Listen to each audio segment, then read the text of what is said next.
In today's episode, we are going to help you do just that. Welcome to the English Pod community. If you're new here, we upload daily episodes to help you improve your English naturally. In this episode, you will hear real-life stories with useful vocabulary and expressions. Listening to these stories will help you understand English in everyday situations, and by repeating the phrases, you will improve your speaking skills too. Let's start with a simple question. Have you ever had a moment when you misunderstood someone in English? Imagine ordering food at a restaurant, but the waiter doesn't understand what you're saying. Or talking to a coworker, but missing an important detail in the conversation. These situations can be frustrating, right? Let me tell you a personal story. A few years ago, my friend Daniel traveled to New York for the first time. He was excited, but nervous about speaking English. On his first day, he walked into a small cafe to order breakfast. He wanted a croissant and a coffee, so he confidently said, "Can I have a croissant and a coffee, please?" But the cashier looked confused and asked, "Sorry, what was that?" Daniel repeated himself, but the cashier still didn't understand. He started feeling nervous. Then another customer stepped in and said, "He means a croissant." Suddenly, the cashier understood. This moment taught Daniel an important lesson. Sometimes pronunciation makes a big difference in understanding. He realized that even though he knew the words, hearing them in real conversations was different from learning them in a textbook. This is why listening is so important. The more you listen to real English, the more natural it becomes. And when you hear common phrases often, you will feel more confident using them yourself. Now let's talk about another real-life situation. My cousin Emma moved to Canada for work. She spoke English well, but when she arrived, she had trouble following conversations. People spoke quickly, used slang, and sometimes even interrupted each other. One day, she had an important meeting, and her manager asked, "Can you touch base with Mike about the new project?" Emma was confused. What did touch base mean? She thought, should I physically touch something? Later, she found out that touch base means to check in or to discuss something briefly. This small phrase made a big difference in her understanding. After that, she started paying attention to idioms and expressions in conversations. So, here's a tip for you. When you hear a new phrase, don't just memorize the meaning. Listen to how it's used in real conversations. Try repeating it aloud and using it in your own sentences. The more you practice, the more natural it will feel. Now let's think about your own experience. Have you ever been in a situation where you didn't understand something in English? Maybe you misheard a word, or maybe you weren't familiar with an expression. What did you do? How did you handle it? Imagine you are at a hotel, and the receptionist says, "Would you like a wake-up call?" If you're not familiar with this phrase, you might think they are asking if you need to wake up in life. But actually, a wake-up call means that the hotel will call your room in the morning to wake you up. These small but important moments happen all the time in real life. That's why listening to real conversations is the best way to improve your English. Let's do a quick practice exercise. I will say a short sentence, and I want you to repeat it after me. Ready? "I'd like to order a coffee, please." Now, you try. Great. Now, let's try another one. "Could you repeat that, please?" These are simple, polite phrases that you can use in everyday situations. The more you listen and repeat, the more confident you will feel. Now, let's continue with another real-life story. A few years ago, my friend David moved to London for a new job. He was excited because it was his dream to work in an international company. He had studied English for years, but he had mostly learned from books and grammar exercises. He thought he was prepared. But when he arrived in London, he faced an unexpected challenge. Real-life conversations were much harder to understand than he expected. On his first day at work, his manager, Sarah, introduced him to the team. Everyone was friendly, but they spoke quickly, and they used a lot of expressions that he had never seen in textbooks. At lunchtime, one of his coworkers, Jake, said, "Hey, David, let's grab a bite." David was confused. He thought, "Grab what? What does that mean?" He hesitated for a moment, then smiled and said, Okay. He followed Jake to a nearby cafe, still unsure about what was happening. When they arrived, he finally understood. Grab a bite just means go and get something to eat. It was such a simple phrase, but because he had never heard it before in a real conversation, it completely confused him. That day, he realized that even though he knew a lot of English, he needed more practice listening to how people actually speak. David decided to make a plan. Every day, he started listening to English podcasts while walking to work. At lunchtime, instead of sitting alone, he made an effort to join conversations with his coworkers. At first, it was difficult. He didn't always understand everything, and sometimes he felt nervous. But instead of staying quiet, he started asking questions like, "Sorry, what does that mean?" Or, "Can you say that again?" His coworkers were happy to explain, and little by little, he got better at understanding them. One day, he was in a meeting and his manager said, "All right, let's wrap things up." This time, instead of feeling lost, he knew exactly what why. It meant, "Let's finish the meeting." He smiled to himself because just a few weeks earlier, he wouldn't have understood that phrase. This is an important lesson for anyone learning English. Sometimes the words themselves are not difficult, but the way people say them in real conversations can be different from what you see in textbooks. That's why listening practice is so important. The more you listen to natural English, the more comfortable you will feel when speaking. Now, let's talk about another real-life situation. Imagine you are traveling to an English-speaking country for the first time. You arrive at the airport and you need to go through immigration. The officer asks, "What's the purpose of your visit?" If you are not familiar with this phrase, you might feel nervous. What do they mean by purpose? Are they asking about my job? My reason for traveling? What should I say? But if you have practiced listening to common travel conversations, you will know that the correct answer is something simple like, "I'm here for tourism," or "I'm visiting family." A few months ago, my cousin Sophia traveled to Australia. She was confident in her English, but when she arrived at the airport, she got nervous. The immigration officer asked, "Do you have anything to declare?" She froze for a moment. The word declare sounded serious, like something legal or official. She thought, "Did I bring something illegal? Am I in trouble?" She took a deep breath and asked, "I'm sorry, could you repeat that?" The officer calmly said, "Are you carrying any food, alcohol, or large amounts of money?" Now she understood. Declare just means to report something. She smiled and said, "No, I don't have anything to declare." The officer nodded and let her pass. Later, she laughed about the situation. She realized that the problem wasn't her English. It was just that she hadn't heard this phrase in real life before. This is why listening to natural conversations is so helpful. The more you hear these phrases in context, the easier it will be to understand and respond naturally. Now, let's do a quick practice exercise. I'll say some common travel questions and I want you to repeat after me. Where are you traveling from? Now, you say it. Great. Here's another one. Do you have a return ticket? Try saying it aloud. The more you practice listening and speaking, the more confident you will feel in real situations. Now, let's talk about another important moment when listening skills make a big difference. Ordering food at a restaurant. Imagine you are in a busy cafe in London. You walk up to the counter and the barista says, "What can I get you?" If you are prepared, you can simply say, "I'd like a cappuccino, please."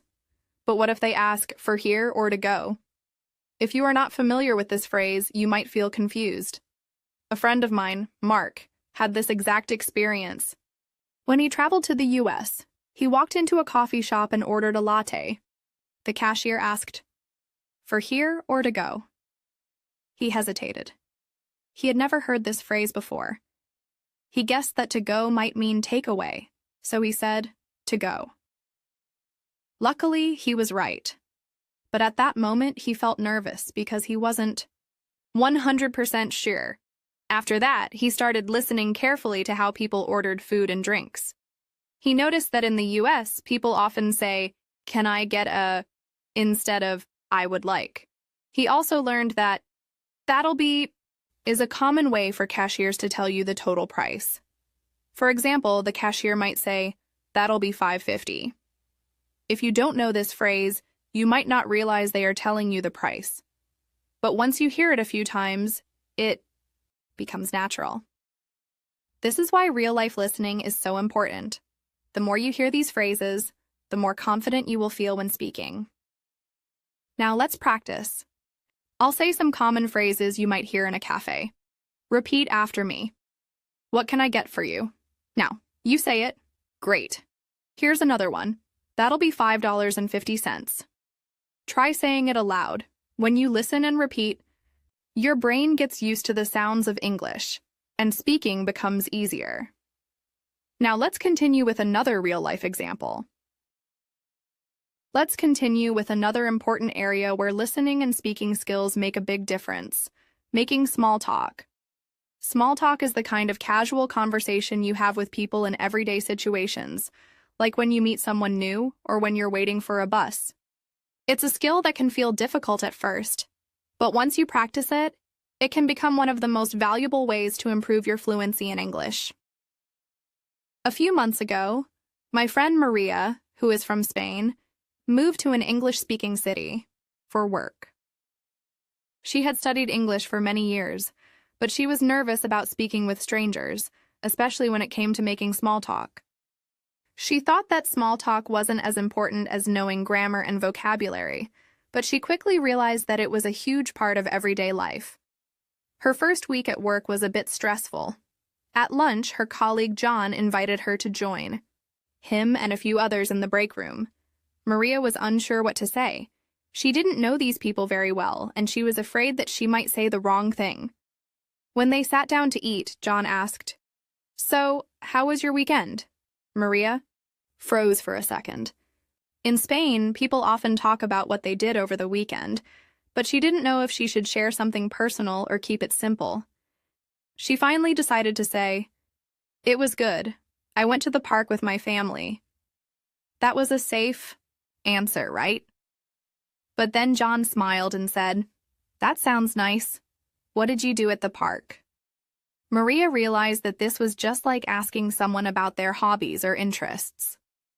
It wasn't a deep conversation. It was just a way to connect. Over the next few days, she became more comfortable with small talk. She started asking her coworkers questions like, "Do you like the weather here?" Or, "What do you like to do in your free time?" And she was surprised at how easy it became. Through these simple conversations, Maria realized something very important. Small talk isn't just about talking. It's about connecting with people. The more you practice, the more natural it becomes. And when you listen carefully, you learn useful phrases and expressions that help you speak more naturally. For example, when John asked about Maria's weekend, he didn't say, "What did you do over the weekend?" Instead, he said, "How was your weekend?" This is a very common way to ask about someone's weekend or time off. When you hear these expressions in real conversations, they stick with you, and soon you'll be able to use them yourself. Here's another tip when it comes to small talk. Often people don't expect long answers. It's more about giving a simple response and asking the other person about their experience. When you're practicing, remember to listen for these small cues. For instance, someone might say, "The weekend was great, but I wish it was longer." This shows that they're offering a bit of information, but they're also leaving space for you to share your experience too. Maria started using this technique, and she found that it helped her. speak more confidently. Instead of worrying about saying something perfect, she focused on the flow of the conversation and learning new phrases. One of the phrases that Maria picked up during her first few weeks was, "What about you?" When someone asks her how her weekend was, she learned that it's perfectly natural to respond with, "It was good, thanks. What about you?" These small, everyday conversations will help you improve your listening and speaking skills, and you'll start to feel more confident in social situations. This is something that can't be learned from a textbook alone. It's about engaging with people, paying attention to how they speak, and practicing how you respond. Now, let's shift gears and talk about something else that can challenge English learners: understanding different accents. When you're learning English, you might find it hard to understand different accents or regional variations, whether it's British, American, Australian, or even different accents within the same country. Understanding accents is an important part of mastering English. Let's take a step back for a moment. I want you to think about your own journey in learning English. Have you had moments where you felt unsure or confused in a conversation? Maybe you were listening to someone speaking quickly, or you didn't understand a slang word or idiom. It happens to all of us, and it's part of the process of learning a new language. The key is not to give up. Keep practicing and keep engaging with real conversations. Every time you listen, you get a little bit better. Remember, English isn't just something you learn from books. It's something you experience through conversations, stories, and real-life situations. Whether it's making small talk with a friend, ordering food at a restaurant, or simply listening to someone tell a story, every moment is a chance to improve. By listening to real stories, you start to notice the natural rhythm of English. You learn how words flow together in sentences, how people express themselves in different situations, and how to use the right phrases at the right time. This is the kind of practice that will help you sound more natural when you speak. When I was visiting New York a couple of years ago, I got a little lost while walking around the city. I decided to stop and ask someone for directions. I approached a friendly-looking person and said, "Excuse me, can you tell me how to get to the subway?" He looked at me and said, "Yeah, just go straight ahead. Take a left at the lights and you'll see it on your right." That was simple enough, but I was surprised at how fast he spoke. He didn't slow down to explain, and I had to listen very carefully to catch all the details. In that moment, I realized how important it is to focus not just on the words, but on how they're delivered. Native speakers often speak quickly, and they use shorthand or expressions that might not be in your textbooks. For instance, when the man said, "Take a left at the lights," he was using a common phrase to mean turn left at the traffic lights. It was casual and quick, but once I understood the phrase, I realized how useful it would be to remember for future conversations. To improve your skills in asking for directions, start by learning common phrases and expressions. You'll often hear people say things like "go straight," "turn left," "it's around the corner," and "it's just a few blocks away." These are all useful phrases that you'll encounter frequently. When you're practicing, listen to how native speakers use these phrases in everyday situations. By listening to podcasts, YouTube videos, or watching movies, you'll be able to hear these expressions in different contexts. After practicing asking for directions in English, try to imagine yourself in the situation. Maybe you're lost in a new city and you need to ask for help. Practicing these types of conversations in your mind, or even aloud, will help you prepare for when you're actually in the situation. Let's move on to another practical area. That will help you with your listening and speaking, handling problems and complaints in English. This is another important part of everyday life. Whether it's at a store, in a hotel, or during an interaction with customer service, knowing how to express your problems clearly is essential. I had an experience a few months ago when I was staying in a hotel during a business trip. I checked into my room, but when I tried to use the Wi-Fi, it wasn't working. I called the front desk and said, "Excuse me, the Wi-Fi isn't working in my room. Could you help me?" The receptionist on the phone replied, "I'm sorry to hear that. Let me check and see what I can do." After a few minutes, she called me back and explained that the Wi-Fi was down in the building, but they would be fixing it soon. She was polite and apologized, which made me feel better. In this situation, I learned a few things that I want to share with you. First, when you have a problem, it's important to remain calm and explain the issue clearly. You can use phrases like, "I'm having trouble with," or "there's a problem with," to describe the situation. Second, if someone else is trying to solve the problem for you, you should listen carefully to their response. They might use phrases like, "Let me check on that for you," or "I'll have someone take care of it." These are polite ways to show that they're taking your complaint seriously. By listening to real-life situations like these, you'll be better prepared to handle problems in English. The more you practice these types of conversations, the easier it will be to stay calm and confident when something goes wrong. And remember, don't be afraid to ask for clarification if you don't understand something. You can always say, "Could you explain that again?" Or, "I didn't quite catch that. Could you repeat it?" Imagine walking into a bustling cafe on a cool London morning. The aroma of freshly brewed coffee fills the air as you approach the counter. The barista greets you with a cheerful, "What can I get you today?" For a moment, you pause. This casual phrasing might be different from the formal language you learned in textbooks. You reply confidently, "I'd like a latte, please." Then the barista adds, "That'll be $3.50. Would you like any pastry with that?" In that instant, you realize that real-life English is fast, friendly, and often informal. Now, take a moment and ask yourself, have you ever been surprised by the casual tone in a familiar situation? How did you respond when someone used expressions that you hadn't practiced in class? I remember one day when I was visiting a small cafe in Shoreditch. I had expected a polite, formal exchange, yet the friendly, informal language caught me off guard, in the best way possible. This taught me that adapting to different styles is key to understanding everyday conversation. To practice, try imagining yourself in that cafe. Visualize hearing, "What can I get ya?"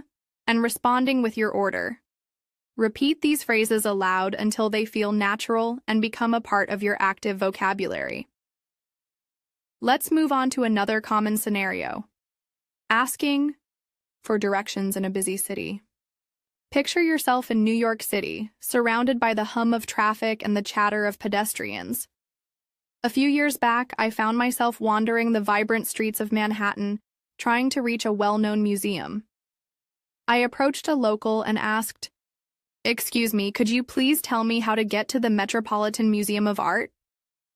The local replied, "Sure, just go straight for 2 blocks, then turn left at the big intersection, and you'll see the museum on your right." Listen carefully to this exchange. Notice the clear, concise instructions given quickly. Ask yourself, have you ever been in a situation where someone spoke too fast or used unfamiliar phrases when giving directions? How did you handle it? If you're not sure, consider practicing by repeating the directions aloud. Straight 4. 2 blocks, left at the intersection, museum on the right.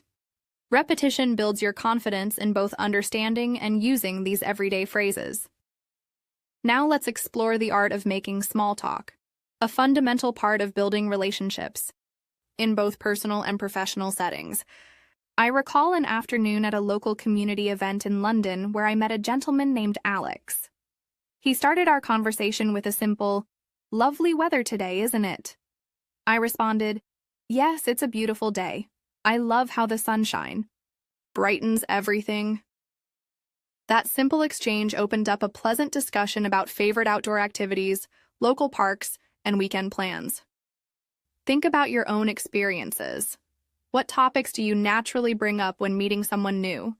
Practice small talk by asking questions like, "How are you today?" or "What have you been up to lately?" The more you practice, the easier It becomes to keep a conversation flowing. Now, let's add another layer by considering professional settings. Imagine you're in a virtual meeting with colleagues from around the world. Your manager might say, "Let's circle back to that point later." At first, you might wonder what circle back means. In this context, it simply means to return to a topic later in the discussion. When you encounter unfamiliar phrases in meetings, jot them down and ask for clarification if needed. Reflect for a moment. Have you ever been confused by business, jargon, or idioms? Practice by repeating phrases like "circle back" until they become second nature. Next, consider the challenges of phone conversations. Unlike face-to-face talks, you rely solely on audio cues. I once made an important call to resolve an issue with my internet connection. The customer service representative, John, said clearly, "Can you please describe the problem you are experiencing?" I explained, "My connection keeps dropping and it's very frustrating." John replied, "I understand. Let me run a diagnostic test on your line." His calm, clear tone helped me feel at ease. Picture yourself in a similar situation and repeat phrases like, "Could you please repeat that?" or "I'm sorry, I didn't catch that." These exercises can prepare you for real-life calls where clarity is crucial. Now let's explore a situation many of us face when traveling. Imagine arriving at an airport in an English-speaking country. The announcements over the intercom might sound like, "Due to inclement weather, your flight will be delayed by 30 minutes. In that moment, you might feel anxious if you're not familiar with such phrasing. Later, when you ask a staff member, "Could you tell me what the delay is about?" they explain, "The delay is because of bad weather conditions." Consider practicing these scenarios at home. Repeat key phrases such as "flight delayed" and "inclement weather" until you feel comfortable using them. Another everyday conversation involves discussing hobbies and interests. Picture a quiet evening when you meet someone at a local event. They ask, "What do you enjoy doing in your free time?" You might reply, "I love reading, hiking, and trying out new recipes." This kind of conversation is a perfect opportunity to learn descriptive adjectives and expand your vocabulary. Think about your favorite hobby. What words would you use to describe it? Practicing these questions and answers builds not only your vocabulary but also your confidence in sharing personal experiences. Let's engage in an interactive exercise right now. Repeat after me. How are you today? What have you been up to lately? The weather is really nice, isn't it? I'd love to hear more about that. Take your time with each sentence. Practice them until they roll off your tongue effortlessly. This kind of repetition builds muscle memory for natural conversation. Switching gears, let's delve into conversations at work, specifically handling meetings and presentations. I remember a meeting where our team leader said, "We need to, finalize the project timeline by Friday." A colleague named Jessica then asked, "Can everyone please confirm their availability for a meeting on Thursday?" You might respond with, "I'm available on Thursday, and I'll send a calendar invite shortly." Reflect on this dialogue. Notice how clear, concise language is used to coordinate plans. If you work in a professional environment, practicing such exchanges can prepare you for real-life scenarios where accuracy and clarity are essential. Another memorable experience was during a business conference call. The host said, "Let's wrap up the discussion and summarize our key points." At that moment, I repeated the sentence in my head to make sure I understood. After the call, I reviewed the phrases: wrap up, summarize, and key points. These are common in professional settings. Ask yourself, how many times have you encountered these expressions in meetings? Now is a great time to practice them. Say them aloud until they become part of your working vocabulary. Let's consider a more challenging scenario: interacting with service providers when something goes wrong. Imagine you've booked a hotel room and find that the Wi-Fi isn't working. You call the front desk and say, "Excuse me, the Wi-Fi in my room isn't working. Could you please help me?" The receptionist responds, "I'm sorry for the inconvenience. Let me check on that for you." This exchange uses straightforward language, but it's crucial to speak clearly and listen carefully. Think about how you would handle a similar situation. Practice these key phrases and consider recording yourself to see where you might improve. Now picture yourself in a local market in Australia. A vendor enthusiastically shouts, "This is a ripper deal." At first, you might wonder what ripper means. Later, you learn that it is Australian slang for excellent or fantastic. This is a prime example of how listening to real-life conversations teaches you regional vocabulary and idioms that you might not find in a textbook. Reflect on any slang or idiomatic expressions you've heard recently. Write them down and try using them in your own sentences. Over time, these expressions will become a natural part of your speech. Another engaging scenario involves social gatherings with family and friends. Imagine sitting around a dinner table where everyone is sharing stories about their day. One relative asks, "What was the best part of your day?" You respond, "I had a wonderful conversation with a new friend at the cafe." This warm, informal exchange is common in family settings. Think about the simple yet powerful words you use during these conversations. Words like wonderful, enjoyable, and delightful. Practicing these expressions in a relaxed setting builds your confidence and reinforces your natural speaking style. Now let's talk about the role of digital communication in modern English practice. Email, instant messaging, and video calls have become part of our daily lives. For example, when writing an email for work, you might start with, "Dear Mr. Smith, I hope this email finds you well," and close with, "Sincerely, Natasha." On the other hand, when texting a friend, you might simply write, "Hey, are we still on for dinner tonight?" Notice how the language shifts depending on the medium. Consider your own experiences with digital communication. Which style do you find most challenging? Practice both formal and informal writing to build a balanced skill set. Let's move on to a scenario involving cultural events. Imagine attending a local art exhibition where a curator explains a painting by saying, "This artwork reflects the artist's inner turmoil during a time of great change." You ask, "What inspired this style?" The curator replies, "The use of bold colors and dynamic brushstrokes represents the conflict between tradition and modernity." This conversation not only introduces you to artistic vocabulary, but also encourages you to express abstract ideas. Think about how you would describe a piece of art or a cultural event. Practicing such descriptive language can enrich your vocabulary and make your conversations more engaging. Another practical scenario is participating in academic discussions. Picture yourself in a university lecture where the professor states, "Today, we will explore the impact of global warming on urban development." After the lecture, you ask, "Could you please elaborate on the strategies cities are using to combat climate change?" This type of dialogue requires both active listening and thoughtful questioning. Consider how you might summarize what you've learned in your own words. This practice reinforces your understanding and prepares you for future academic conversations. In addition to structured scenarios, spontaneous conversations are an important part of real-life communication. Imagine you're at a community park and you overhear a group discussing the latest local news.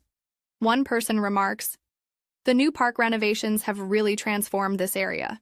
You might join in by saying, "I agree, the improvements are fantastic. Have you noticed the new playground features?" These unscripted interactions offer a chance to practice impromptu speaking and active listening. Ask yourself, when was the last time you joined a spontaneous conversation? What strategies can you use to smoothly enter such discussions? Now, let's explore a scenario that many of us face online: participating in discussion forums and chat rooms. In these digital spaces, language is often informal, filled with abbreviations and emoticons. You might see a post like, "Has anyone tried the new cafe downtown? It's lit." Even if the language is casual, it still provides insights into current slang and conversational style. Spend some time browsing online groups or forums in English. Observe the way people interact and try to incorporate some of these expressions into your own spoken or written communication. Consider also the challenge of handling disagreements or misunderstandings in conversation. Even with clear language, miscommunications can occur. I recall a conversation with a friend where our opinions on a current event differed.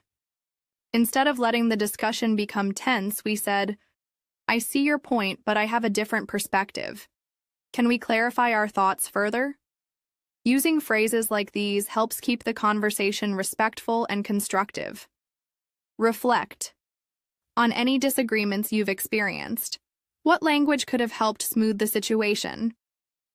Practice using such phrases in role-playing exercises with a friend, or recording yourself until they feel. Let's now shift to another rich source of language practice: storytelling. Telling your own story not only improves your speaking skills, but also makes your conversation more engaging. Imagine recounting a memorable day when everything went unexpectedly. Start with, "One day I found myself lost in a busy city, and that experience taught me the value of patience and resourcefulness." As you narrate, include vivid details. Describe the sounds, the sights, and even your emotions. Storytelling helps you organize your thoughts and express yourself in a structured manner. Think about a recent experience and try to narrate it in English. This exercise will boost both your vocabulary and your confidence in speaking. Interactive exercises are an essential part of this journey. I invite you now to repeat the following sentences with me, paying close attention to the natural rhythm and emphasis. I appreciate your help. Could you please repeat that? I'm sorry I didn't catch that. That sounds interesting. I would love to join you. Repeat each sentence several times until it feels comfortable and natural. These exercises are designed to build your muscle memory for common conversational phrases. Now imagine yourself at a live music concert. The announcer's voice, full of energy, fills the venue as they say, "Ladies and gentlemen, get ready for an unforgettable performance by tonight's headliner." Such vibrant expressions and high-energy announcements require you to match the speaker's enthusiasm. Visualize yourself in that setting. What would you say if you wanted to compliment the performance? Perhaps, "The energy on stage is electrifying." Practicing such dynamic language can help you adjust your tone and pace to suit different emotional contexts. Next, picture yourself in a quiet bookstore. You approach a clerk and ask, "Could you recommend a good mystery novel?" The clerk smiles and replies, "Certainly, this bestseller has a captivating plot and intriguing characters." This simple interaction introduces descriptive adjectives and polite inquiries that are common in everyday conversations. How would you describe your favorite book or genre? Spend a few moments thinking about this and practice forming sentences that describe your interests in detail. Let's turn our attention now to public services. Imagine you're at a government office applying for a new passport. The clerk greets you with, "Good morning, how may I assist you today?" You reply, "I need to renew my passport, please." The conversation continues with precise questions and answers such as, "Could you please provide your current passport number?" and "Do you have all the required documents?" These formal exchanges require you to be both clear and concise. Practice such dialogues with a friend or even role-play them in front of a mirror. Notice how using polite expressions like please and thank you makes the conversation smoother and more effective. Another scenario involves visiting a healthcare facility. Imagine sitting in a doctor's office where the physician asks, "How have you been feeling recently?" You might answer, "I have been experiencing occasional headaches and a bit of fatigue." The doctor then follows up with, "Can you describe the nature of your headaches?" Such conversations demand clear communication about your symptoms. Practice describing common health issues in simple, direct language. Repeating phrases like, "I feel unwell," or "the pain is moderate and sometimes sharp," will prepare you for real-life medical discussions. Digital communication also plays a crucial role in modern English. Consider video calls where you see not only the speaker's words but also their facial expressions and gestures. In a recent video meeting, a colleague said, "Can everyone see my screen?" and quickly followed up with, "Please let me know if you have any questions." Video calls require a blend of clear speaking and active listening. Practice these interactions by joining online webinars or virtual meetups. The more you expose yourself to different digital communication styles, the more natural they will become. Now let's explore how discussing current events can enrich your language skills. Imagine listening to a news report that states, "Local communities are coming together to address recent flooding." Such statements are filled with formal language and important vocabulary. After listening, try summarizing the news in your own words. The report discussed how neighborhoods are uniting to deal with severe floods. This exercise helps you process information, retain new vocabulary, and practice summarizing, a key skill in both listening and speaking. Another engaging scenario is participating in group discussions or debates. Picture yourself at a community forum where the topic is the impact of social media on daily life. A participant might begin, "I believe social media has revolutionized the way we communicate, but it also presents challenges such as privacy concerns." You might respond with, "I agree that social media has its benefits, but I'm curious about its effects on face-to-face interactions." Engaging in debates not only exposes you to different viewpoints, but also teaches you how to articulate your opinions clearly. Reflect on any group discussion you've been part of. What phrases did you use to express agreement or to politely disagree? Practice these phrases until you feel they become an integral part of your conversational toolkit. Next, let's consider the practicalities of everyday shopping. Imagine entering a department store and needing assistance finding an item. You might approach a sales associate and ask, "Excuse me, could you help me locate the electronics section?" The associate might reply, "Yes, it's on the second floor, near the home appliances area." Such interactions, though brief, are essential in daily life. They emphasize the use of polite inquiries, clear directions, and simple language. Visualize yourself in this scenario and practice the key phrases. How would you modify your request if you needed additional information, such as, "Could you please show me where that is?" Repeating these exchanges can make you more comfortable in real-life shopping situations. Let's also look at scenarios where you might need to handle unexpected challenges. Imagine you're out with friends and suddenly the weather changes. You might hear someone say, "It looks like we're in for a downpour. Let's find shelter." In such moments, clear and calm communication is essential. You might add, "I'll grab my umbrella," or ask, "Does anyone know where we can take cover?" These spontaneous conversations require you to be quick on your feet. Reflect on any unexpected situations you've encountered.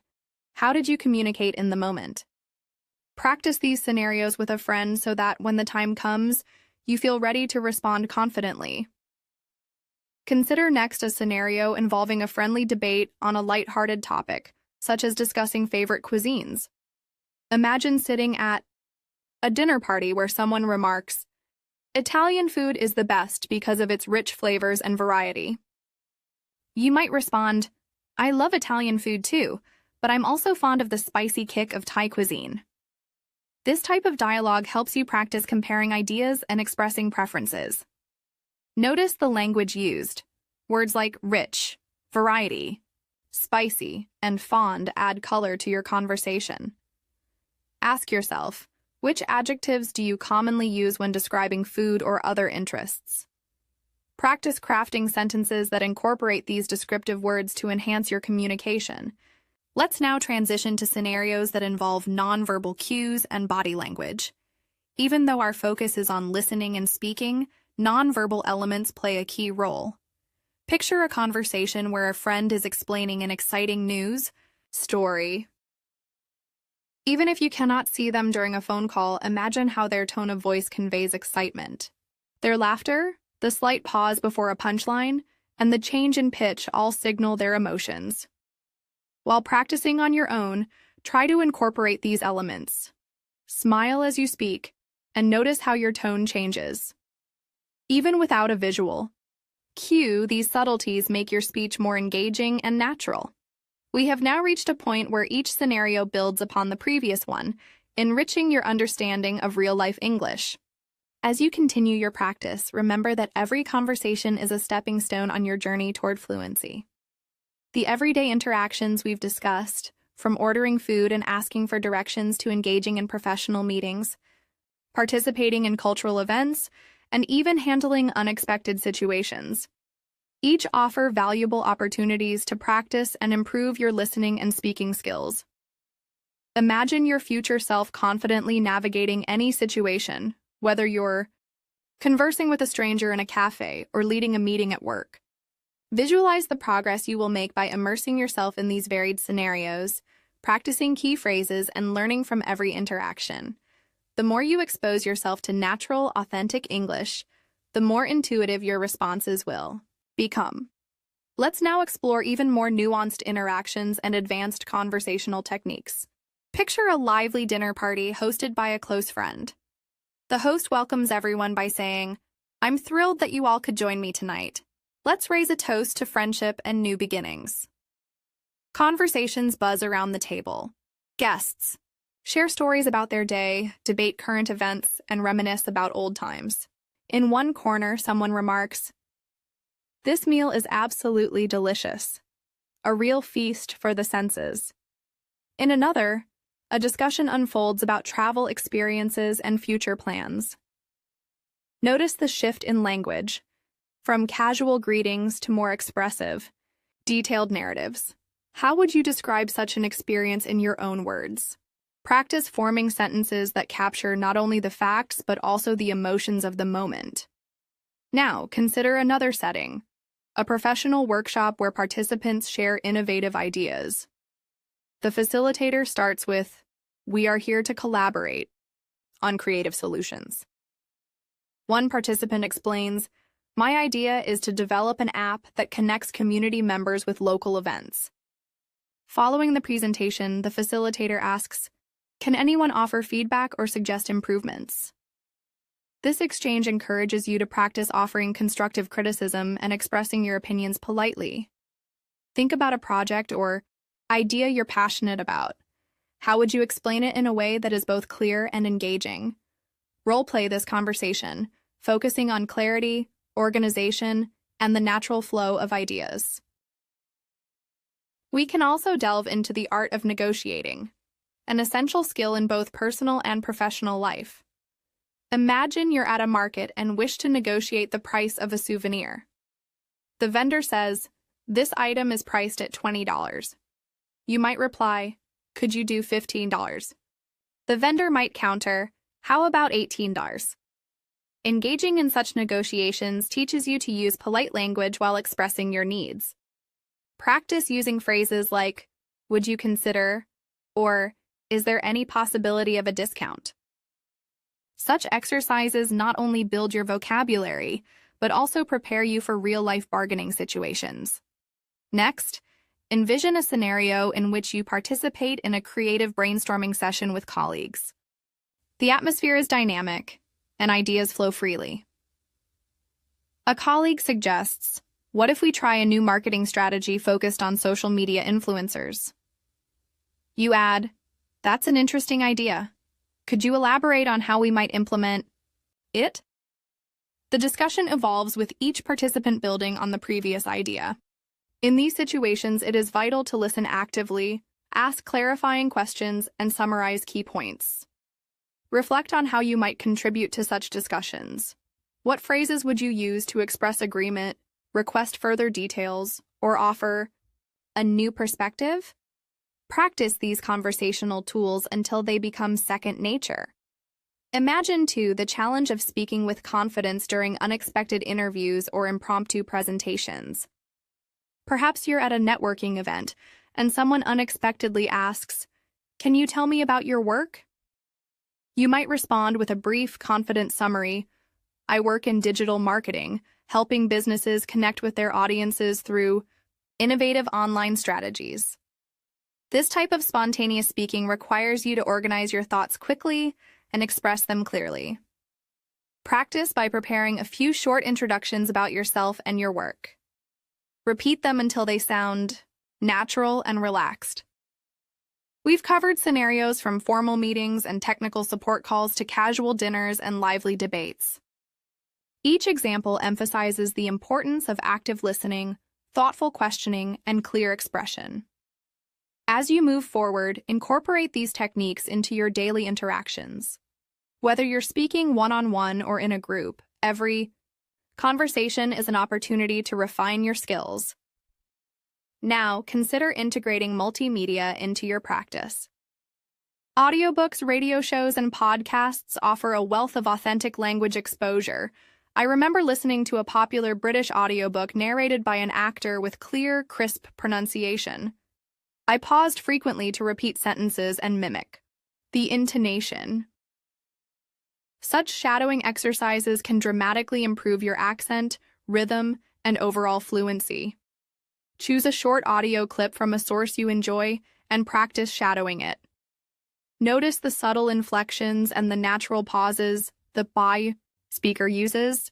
Over time, you will find that your ability to understand and replicate these patterns will enhance your overall speaking proficiency. In addition to shadowing, consider engaging with language learning apps that offer pronunciation and listening exercises. Many apps feature interactive lessons where you can record your voice, receive feedback, and compare your pronunciation with native speakers. This kind of immediate feedback is invaluable for improvement. Ask yourself, which app or resource has helped you the most so far? If you haven't tried one yet, explore a few and see which fits your learning style best. We have now covered numerous scenarios, from everyday errands and social gatherings to professional environments and cultural events. Each situation is designed to immerse you in real-life English and build your confidence in listening and speaking. As you practice these exercises, remember that improvement comes gradually. Celebrate each small success and view mistakes as opportunities for learning rather than setbacks. Now, let's move on to exploring even more nuanced interactions and advanced techniques that build on everything we've discussed so far. Imagine engaging in a lively debate about current events with a diverse group of friends. One person might say, "Social media has revolutionized communication, but it has also created challenges in maintaining genuine relationships." You could respond with, "I see your point, and I wonder how we can balance technological advancements with personal connection. What do you think are some practical solutions?" This exchange requires you to listen carefully, process multiple viewpoints, and articulate your thoughts clearly. Practice summarizing what others say and then building on that with your own insights. This active engagement is a powerful way to improve both your listening and speaking skills. Think about how you can apply these techniques in your daily routine. Perhaps you can start a conversation journal where you write down interesting phrases, idioms, or new vocabulary you hear during the day.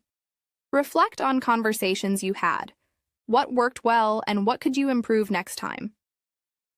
This reflective practice turns everyday interactions into valuable learning experiences. Consider also exploring role-playing exercises with a language partner, or even by yourself in front of a mirror.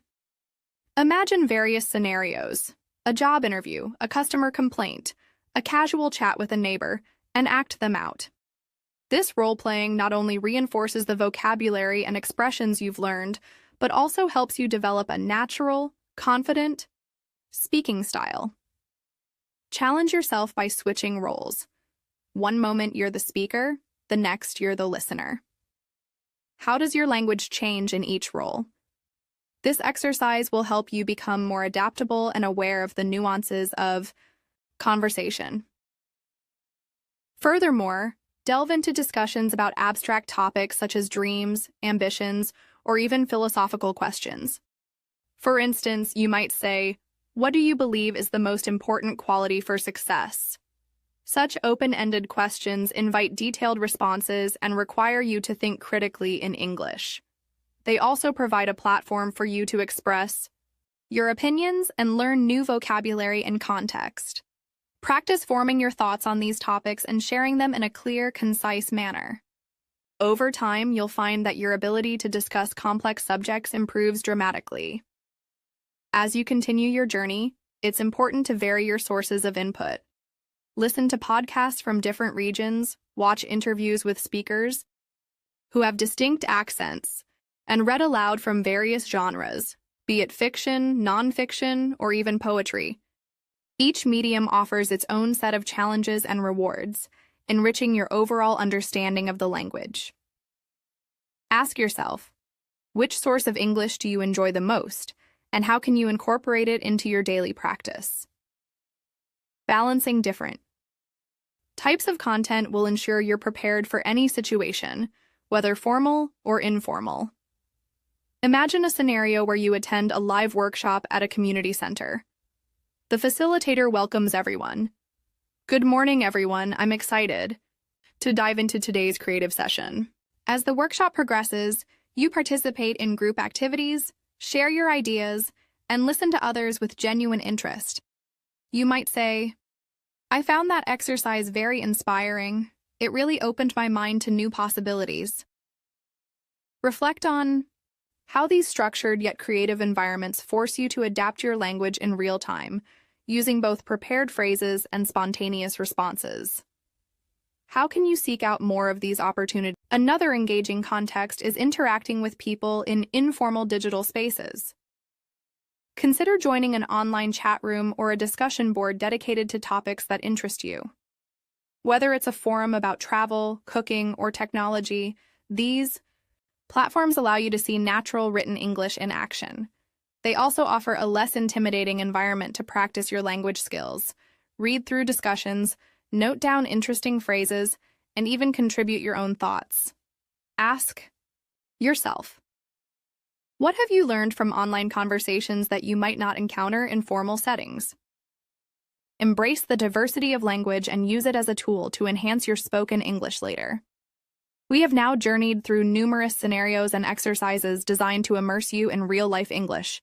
Each experience, from ordering coffee and negotiating prices to debating current events and storytelling, builds your ability to understand and respond naturally. Remember, every conversation you engage in is an opportunity to learn, and every mistake is a stepping stone to improvement. Keep challenging yourself, keep practicing, and most importantly, keep enjoying the process of learning. So, imagine you're stepping into the world of English conversation. You might be feeling a little nervous or unsure of how to express yourself in a new language, but that's perfectly normal. Every time you try, you're improving your skills and getting better at understanding how English works. When it comes to speaking English confidently, it's not about being perfect. It's about being clear and feeling comfortable while you're communicating. Let's go ahead and look at how you can start by practicing small, everyday phrases that will help you build up your confidence. These are things that you can use in almost any situation, whether you're at the store, meeting a new person, or just talking with friends. For example, when you're introducing yourself to someone, you can say, "Hi, my name is your name. Nice to meet you." This simple sentence might seem easy, but it's a great way to start practicing your pronunciation, tone, and timing. Another great sentence to know is, "How are you today?" It's a friendly, welcoming way to start a conversation. When people ask you how you're doing, just respond with something simple like, "I'm doing well, thank you," or "I'm good. How about you?" This is an easy way to keep the conversation going and show that you're ready to talk. Next, let's talk about how to express your thoughts clearly. You don't have to use long or complicated sentences to be understood. In fact, sometimes simple sentences are the most effective. For example, if someone asks you what you did today, you could say, "I went to the park," or I worked on a project. Keeping things clear and to the point helps your listener understand you better and also makes you feel more comfortable as you speak. One of the challenges when learning a language is understanding how to react in different situations. Sometimes it can be tricky to know what to say next in a conversation, especially if the topic changes quickly. The key here is to listen closely to what the other person is saying. If they ask you a question, try to respond in a way that shows you're interested. You can say things like, "That sounds interesting," or "I never thought of it that way." These simple phrases show that you're actively listening, and they help you build a stronger connection with the other person. If you're not sure how to respond, don't worry. It's okay to take a moment to think before you speak. A good way to give yourself some time to think is by saying, "Let me think about that for a second." This phrase buys you a little time to gather your thoughts and gives you the confidence to respond more thoughtfully. When it comes to speaking English in more formal settings, like a job interview or a meeting, you might want to use slightly different phrases. But the idea is the same. Be clear, concise, and confident. For example, instead of saying, "I like this idea," you could say, "I believe this is a good approach."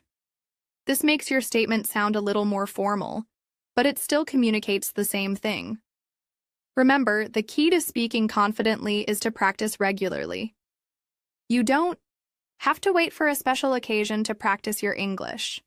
You can practice every day, even if it's just for a few minutes. For example, you could practice your English while you're doing everyday tasks, like shopping or cooking. If you're at the grocery store, try to read the labels on the products in English, or practice saying the names of things you're buying. You can also practice English with your friends or family by talking to them about your day, or asking them about their plans. One of the best ways to practice speaking English is by using apps or language exchange programs. These can help you practice with other learners or even native speakers. If you're not sure where to start, you can look for online communities, where people help each other practice speaking English. There are lots of people. Another great tip is to listen to English podcasts, watch TV shows, or read books in English. When you listen to English being spoken, you'll start to hear common phrases and expressions that you can use in your own conversations. Try to repeat the phrases you hear and practice saying them aloud. This will help you get used to the rhythm and flow of the language. Don't forget to celebrate your progress. Every time you have a conversation in English, it's a step forward. Even if you make mistakes, that's okay. The most important thing is that you're learning and improving. The more you practice, the easier it will get, and soon enough, you'll be speaking English more naturally and confidently than ever before. Another important part of building confidence in speaking English is finding topics that you're passionate about. If you're excited about a subject, it will be easier for you to speak about it. For example, if you love sports, you can practice talking about your favorite teams or players in English. If you enjoy cooking, you can practice describing recipes or talking about your favorite dishes. When you talk about things you enjoy, you'll feel more confident and motivated to keep learning. But what if you don't feel like you have much to talk about? That's okay too. You don't always have to have a big story or an interesting topic to share. Sometimes it's just about having a casual conversation. You can start with simple questions like, "What did you do today?" Or, "Do you like this movie?" Small talk is a great way to practice speaking English and to build your confidence over time. Lastly, always keep in mind that building confidence in speaking English is a journey, not a race. It takes time and practice, and there will be ups and downs along the way. But as long as you keep pushing forward, you'll keep improving. So don't be afraid to make mistakes, and don't be afraid to speak up. Every conversation is an opportunity to practice, and each one will bring you closer to your goal of speaking English confidently and fluently. Let's continue. It's great that you're ready to dive deeper into improving your English skills. Let's build on everything we've covered so far, focusing more on everyday English and adding even more real-life examples to help you get the hang of speaking confidently in various situations. Remember, English isn't just about knowing the words. It's about how you use them, when you use them, and how comfortable you are doing so. The more real-life scenarios you practice, the more you'll feel like an English speaker. Let's start with something you probably do every day: chatting with your friends or family. These are great opportunities to practice speaking in a relaxed, natural way. For example, maybe you're having lunch with a friend. You could say, "This food is delicious. How did you make it?" Or, "I love the taste of this dish. Do you know where I can find the recipe?" By starting with something simple like that, you're practicing how to start and continue a conversation. The more you practice asking and answering questions, the more comfortable you'll feel doing it. Now, let's take a look at how you can make small talk in different places. For example, at the grocery store. You might be standing in line and you could say to the person behind you, "It looks like it's going to rain today. Do you think it will?" Or, "These fruits look so fresh. Have you tried them?" You're not just practicing vocabulary, you're also practicing how to make observations and ask questions that can start a conversation. And don't forget, small talk is a great way to practice speaking English without feeling too much pressure. You can even practice your English when you're out running errands. Let's say you're at the post office. You might need to ask, "Can you help me? I need to send this package overseas. What do I need to do?" This sentence helps you practice both asking for help and talking about a common activity, sending mail. Don't worry about making mistakes. What matters most is that you're putting yourself in situations where you can practice speaking English, naturally and without hesitation. But it's not just about talking with strangers or in public places. Sometimes you'll want to have deeper conversations with friends and family. When you're discussing something personal or meaningful, it's important to know how to express yourself clearly. For example, you might want to tell a friend about something exciting that happened to you. You could say, "I had an amazing weekend. I went to a concert with some friends, and the band was incredible. Have you ever been to a concert like that?" Here, you're not just sharing an experience. You're also giving your friend an opportunity to share their thoughts and stories. Now let's think about how you can practice English when you're alone. Many people struggle with this, but practicing speaking by yourself can actually be really helpful. You can read aloud from books or watch a TV show in English and try to repeat what the characters say.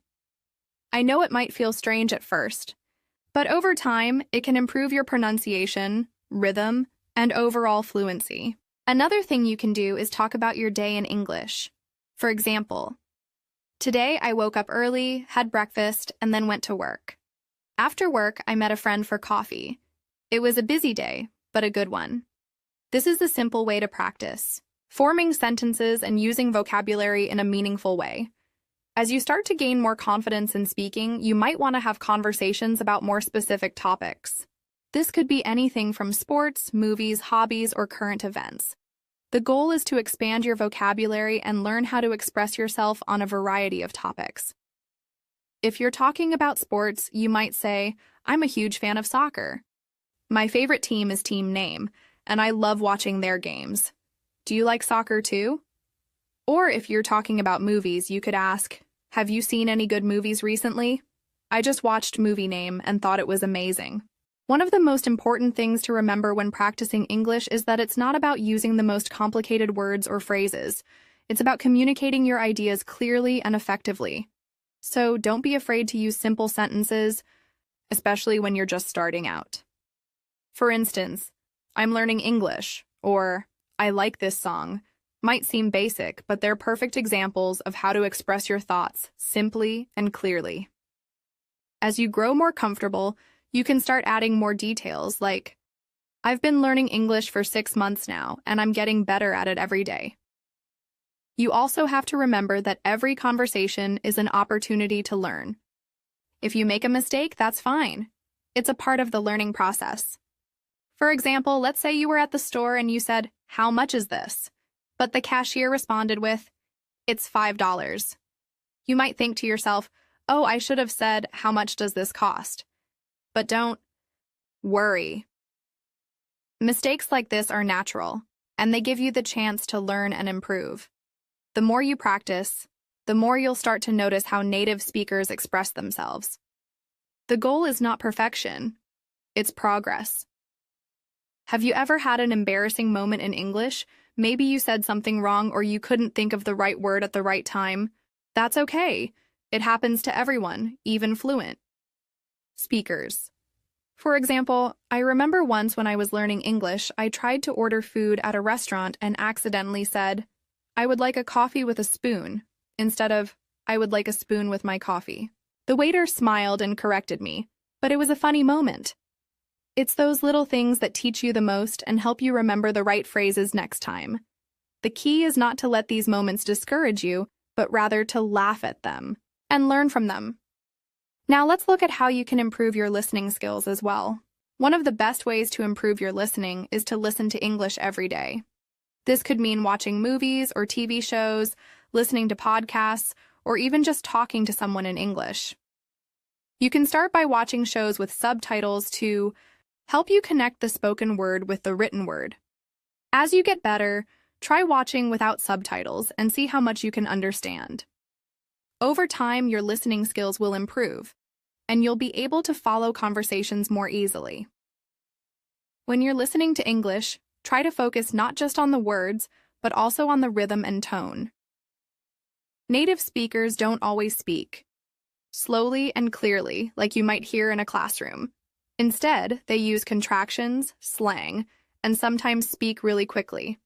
It can be tough at first, but as you continue practicing, you'll get better at understanding these natural speech patterns. For example, you might hear a native speaker say, "What are you doing tonight?"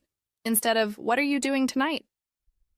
This is a common contraction, and once you get used to it, it will make listening to English much easier.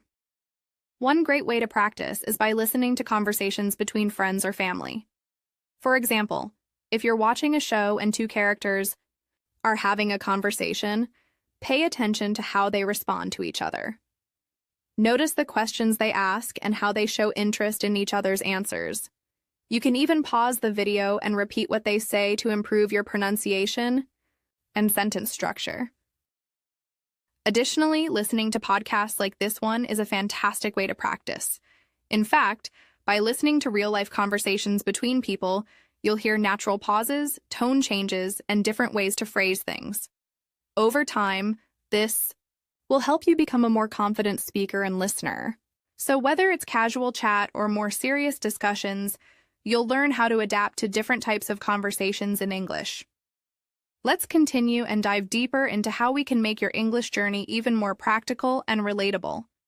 Starting with how you can make your listening and speaking even stronger by using real-life situations and personal examples.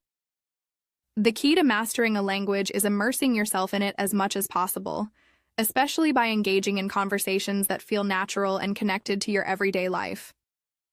When you listen to people talk in English, whether it's in movies, podcasts, or real conversations, you start to pick up on things like how they structure their sentences, how they express their feelings, or how they make their points clear. This is something that's hard to learn from a textbook because it's all about the rhythm, the flow, and the natural expression of emotions. Think about it. When you're talking with your friends, you don't necessarily follow a strict grammar rule.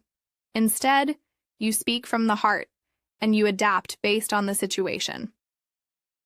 Let me share a personal example with you. One time I was traveling in a foreign country, and I was trying to order food at a local restaurant. The waiter didn't speak English very well, and I didn't speak the local language, so it was a bit tricky. But we communicated using gestures, pointing to items on the menu and asking questions like, "Is this spicy?" or "Can I have it without sauce?" Even though we didn't speak the same language fluently, the experience taught me how important it is to find creative ways to communicate. In the same way, when you're speaking English, it's not about being perfect. It's about making yourself understood and learning to adapt to the situation. This kind of experience is very useful when it comes to improving your speaking and listening skills. In real-life conversations, you're not going to get the chance to think about every word you say. Instead, you need to practice speaking naturally, even when you make mistakes. It's a great way to build confidence in your English skills. Think about all the little things you say every day, like when you're talking to your friends or coworkers. For example, when you're talking about a recent event, you might say, "I went to a concert last weekend. It was amazing. Have you ever been to one?" This simple sentence helps you practice speaking in the past tense while telling a story that others can relate to. The beauty of using these real-life experiences is that they teach you how to keep the conversation going. It's not enough to just speak in complete sentences. You also need to practice making the conversation flow. Let's take a moment to think about how a conversation would go between two friends who are talking about their day. One might say, "I had such a busy day today," and the other might ask, "What did you do?" This is an excellent way to practice asking questions and continuing the conversation. You're not just focusing on words, you're focusing on the rhythm of the conversation, how one person's response leads to the other person's next sentence. It's a skill that takes time to develop, but it's worth every bit of effort. When you listen to conversations like this, it's important to focus on the little details, like how people stress certain words, how they use pauses, or even how they express feelings. For example, when someone says, "I can't believe it," they may be expressing surprise or disbelief. Understanding the tone and emotion behind the words helps you to better understand what the speaker is trying to convey. So next time you're listening to a conversation, pay close attention to how people speak, not just the words they say. Let me give you another example of how this works. A friend of mine was talking about her experience of moving to a new city, and she said, "It was overwhelming at first. Everything was new, new people, new places, new routine." In this case, she was using the word overwhelming to describe how she felt about the situation. Notice how she uses the word new repeatedly to emphasize how everything was unfamiliar. This type of speech is very common in everyday conversations, and by listening to how people express their feelings and experiences, you'll be able to practice expressing yourself in similar ways, and you don't have to look far for examples. Think about the conversations you hear every day, whether you're listening to a conversation at the coffee shop, on the bus, or while watching TV shows or movies. Each of these situations offers a unique opportunity to improve your listening skills. For instance, if you're watching a TV show, you can focus on how people react in different situations. How do they express surprise, frustration, or happiness? This type of emotional expression is just as important as knowing the vocabulary, because it helps you understand the context in which certain words are used. When I was learning English, I watched a lot of sitcoms to get used to how native speakers express themselves in casual, everyday situations. For example, in the show Friends, the characters often say things like, "Could you be any more dramatic?" or "It's not that big of a deal." These phrases might sound casual or even a bit funny, but they're used all the time, in real conversations. By watching how they are used in context, I was able to pick up on the tone and rhythm that native speakers use when they talk informally. One of the biggest challenges for English learners is getting used to the speed at which native speakers talk. They speak much faster than you might expect, and sometimes it's hard to catch every word. But this is where real-life experiences can be incredibly useful. The more you practice listening to natural conversations, the better you'll get at understanding them. And it's okay if you don't catch every word at first. That's completely normal. The more you expose yourself to this type of listening, the more you'll start to understand the flow of the conversation. Let's not forget about speaking practice as well. One of the best ways to improve your speaking is by mimicking real-life conversations. For example, after you've listened to a podcast or watched a video, try to repeat some of the sentences you heard. Focus on the pronunciation, the rhythm, and the tone. You can even practice speaking out loud in front of a mirror, or record yourself. Listening to your own voice will help you identify areas for improvement and allow you to see how far you've come. It's like learning to play an instrument. The more you practice, the better you get. Another important aspect of real-life English is learning the different levels of formality. For instance, when you're at work, you might say, "Could you please send me the report by the end of the day?" But when you're talking to a friend, you might say, "Hey, can you send me that report by today?" In both situations, you're asking for something, but the way you say it changes depending on the context.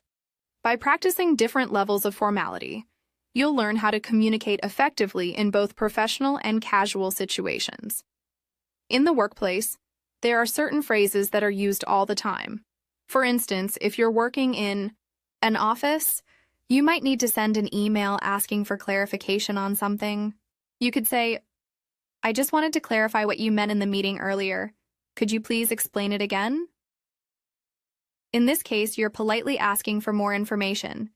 This is a great example of how to practice using formal English in a professional context. On the other hand, if you're chatting with a coworker in the break room, you might say, "Hey, I didn't get what you meant earlier. Can you explain it to me?" This is less formal, but still clear and polite.